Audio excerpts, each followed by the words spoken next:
Welcome everyone at the press conference of the FIDE World Chess Championship match between Jan Nepomniachtchi and Ding Liren. Today we had round 10 and the game ended in a draw. Now the current score is 5.5 to 4.5 in favor of Jan Nepomniachtchi. My first question would be to Ding Liren today. Are you satisfied with how the English opening went for you in this game? And if you are also aware of the fact that Jan Nepomniachtchi played this very opening himself at the title Tuesday? I guess bishop a5 is the main line. Yeah, I know a game he played against Aronian some years ago, and he wins with very accurate, very powerful play. But bishop c5 came as a totally surprise to me. I have to figure out the idea after during the game.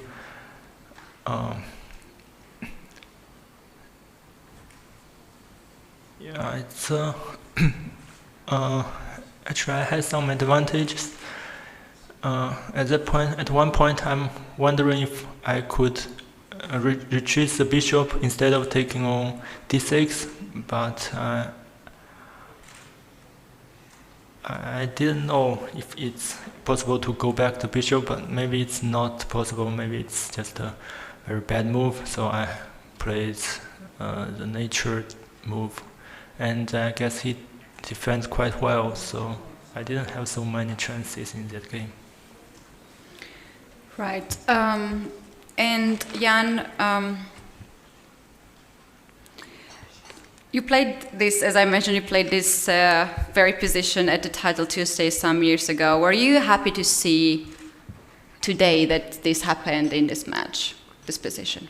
Yeah, well, it's the whole line is quite interesting for white.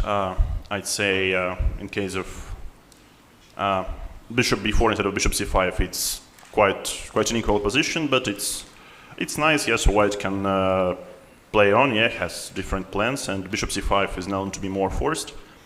And this bishop b4, this b takes c3, bishop c5 move. Yeah, I played myself against. I can't recall what was the player, but I think some international master. Carlos Jose Gabriel. Yeah, correct.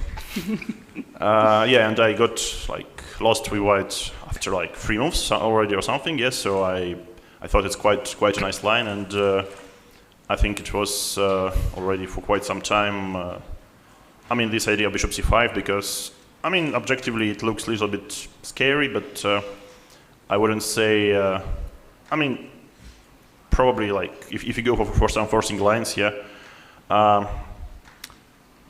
Then yeah, you take some extra risk, but as far as I know, there is not so much white can do here. Perhaps instead of many different editions of this endgame, capturing winning the pawn, but the structure is so poor. I wasn't quite sure about if I should have played h3 because h3 is double-edged, so probably I don't know, something like rook c8 would be more smart, or maybe I don't know, even rook d8 and then rook d6. Just give away h4 pawn, but get an active rook instead. But somehow I thought that h3 should be all right. Yeah, and then I think it's basically a fortress. Yeah, so I'm not sure if white can achieve something. So the only idea is to play rook d5 or something. Yeah, if my king is on e7 or play square bishops. But I think it's very nice regrouping with my king on g7. It feels like it's in time. Yes, or white has so many weaknesses, and h3 is not so easy to capture. So, yeah, overall, I think was a decent game from me. Right, and can we assume that this decision that you played g5 and you sort of forced the actions to go to the end game is based off the current situation on the score of the match as you are leading, or would you play something more like h3 if you were in must-win situation? Well, for now I'm not in a must-win situation. Yeah, first of all, and then I think I was just trying to follow my analysis. I'm not sure if I managed to, but I think I have seen this. I mean, I had something similar, I think, in my files. This f4 move, and yeah, so I think, I mean, of course, like black can play on like with h3 or some, I don't know, some moves instead of g5, but I guess it becomes like pretty much double-edged, and yeah, normally once black manages to reach this endgame, should be fine. Great, thank you. My last question to Ding, and then I will give the floor to press.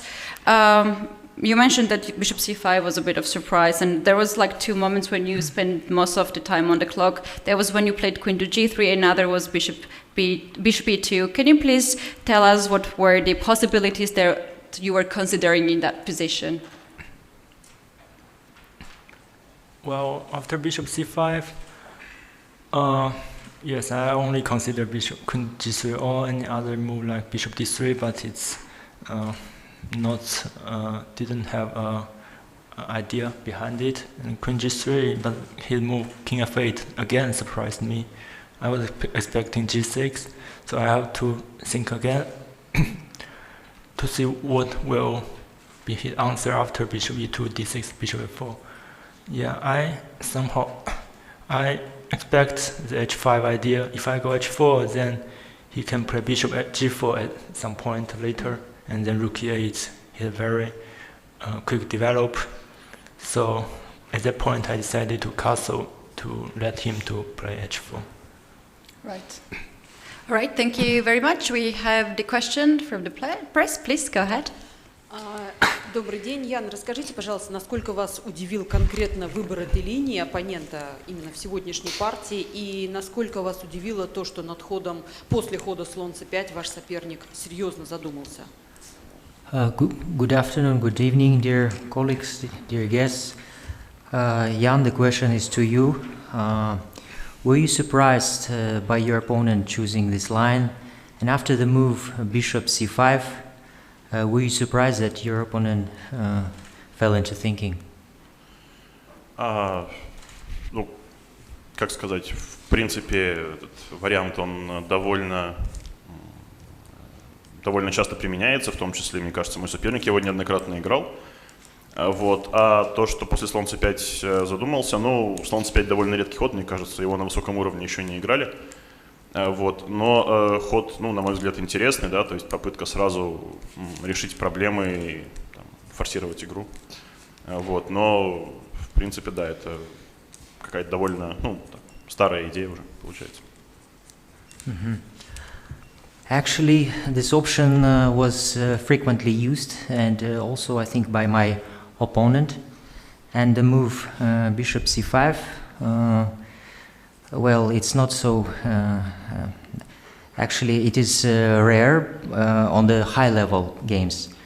But this move, I think, was a good one, and it was a good trial to falsify the game and to move it forward. Yeah, so I wasn't so much surprised. Okay, thank you very much. Next question, Leoncho, please. Leoncho Garcia from El País. A question for each one.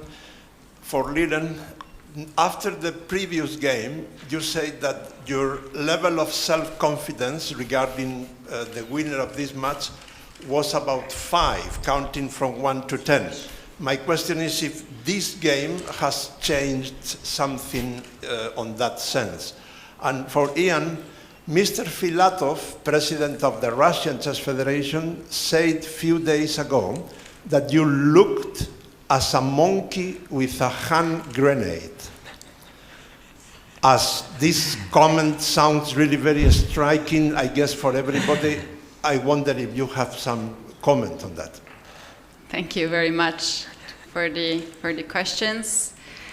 I assume that we will go first with the Ding to answer the question.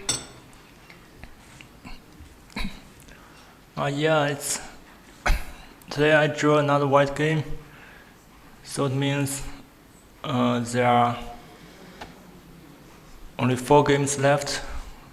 I need to at least score 1 wins to level the score, and yeah, it's become quite normal. Like there are 3 draws in the 3 rounds.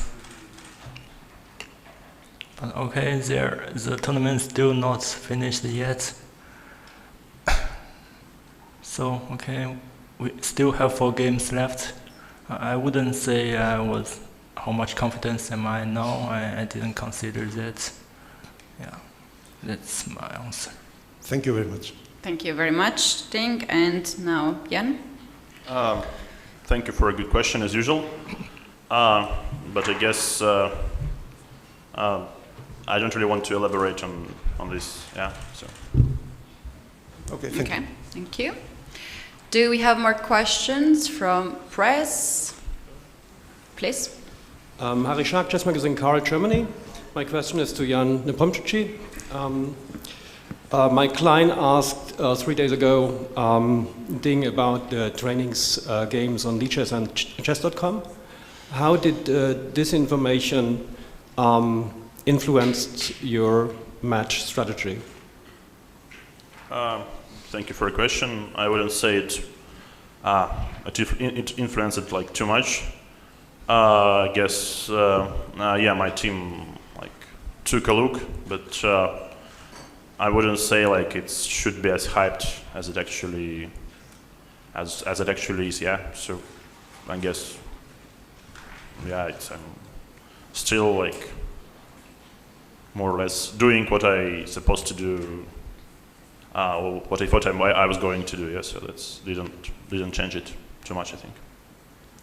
Thank you very much for the answer. And we have more question in the press, please.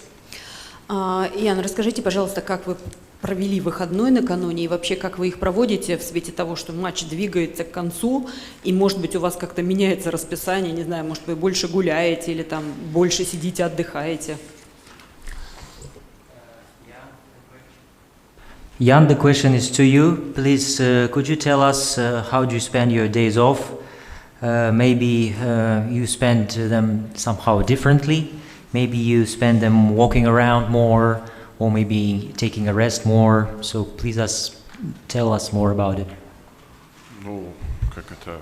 В очередной раз отвечу, что ничего особенного я не делаю. То есть, ну, стараюсь больше отдыхать и тоже не забываю про подготовку. Вот, а так, ну, понятно, надо побольше поспать, погулять, вот, ну, выходные, ну, там, день отдыха для того, чтобы отдыхать, это, в общем, следует из названия. So actually, I will repeat again. So there is nothing special.